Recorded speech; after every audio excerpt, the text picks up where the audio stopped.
What's good, YouTube? This is the kid DC Wrestling back at it once again.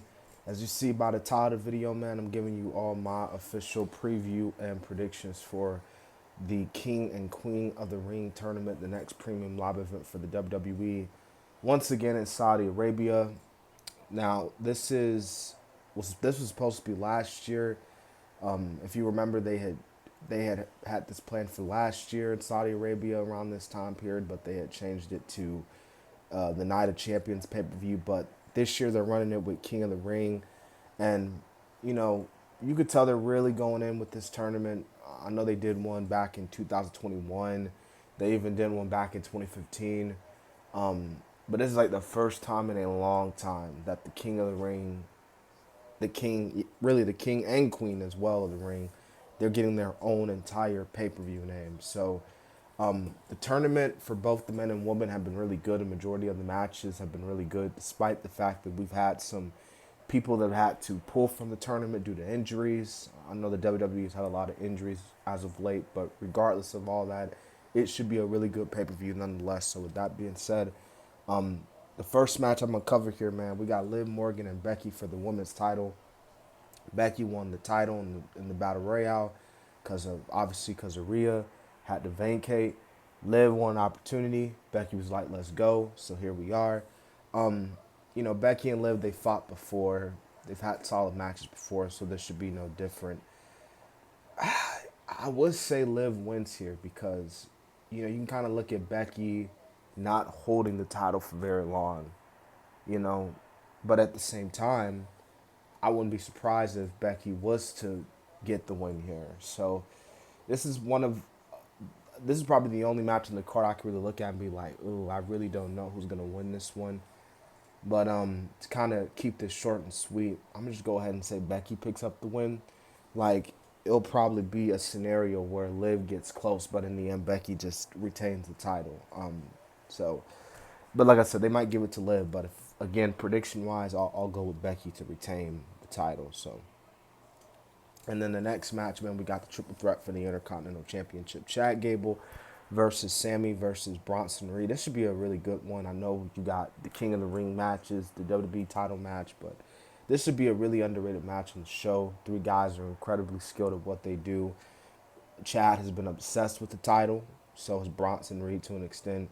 So Sammy's going to have to dig deep to retain his title, which I do think he will. I think he'll retain his title, no doubt about it.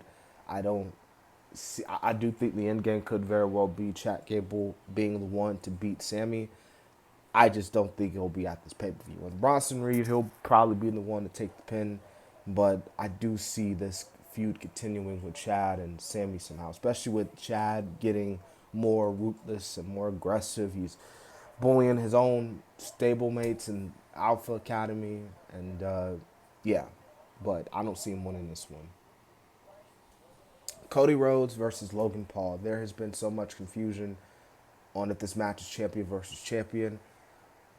We found out obviously last night on SmackDown that this match will not be title versus title. This match will strictly be for Cody Rhodes' WWE Championship, which in hindsight, if you think about it, is probably the right decision because, you can ultimately add there are other people that can be the one to dethrone Logan for his title. And Cody two belts, it's like Cody already has the WWE title. He doesn't necessarily need the United States Championship right now. And yeah, man, this should be a really good match. I explained it, many times in the previous videos that, uh, you know, this is the first time Cody and Logan faced off. But again, Logan has, we all know his whole story that he's proven to put on really good matches here in the WWE. Cody Rhodes had a really good title match with AJ back at Backlash, so this should be no exception. Do I think Cody's going to retain? Absolutely, 100%. No doubt about it. But it should be a really good matchup for the Saudi fans in attendance and the people that will be watching all around the world. So there's really nothing more I could say about that. But it should be a really good match.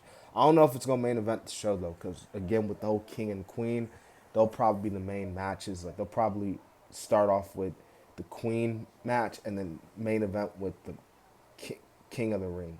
I may be wrong. I don't know. I may be wrong.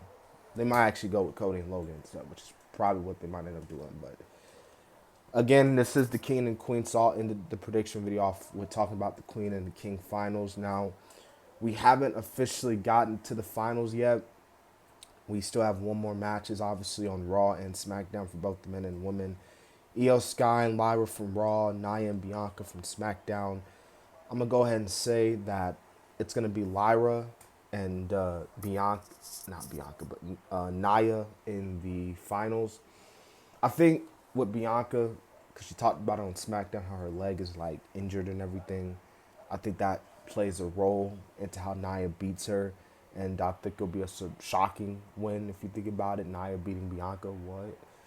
And then for Lyra, already coming on Raw, and you just beat the former women's champion Io. That's a big deal. But a lot of people ain't gonna really like this, but I think Nia ends up winning the Queen and becomes Queen in the ring. I feel like that would definitely build even more stock up in her. And if you want her to seem even more as a threat to Bayley's championship, I think this is the way to do it. So yeah, and Io Queen Io wouldn't be too bad. Like I know they had a face off with Becky a couple weeks ago, but I say Nia ends up winning the whole thing. Nia definitely. So there you have it.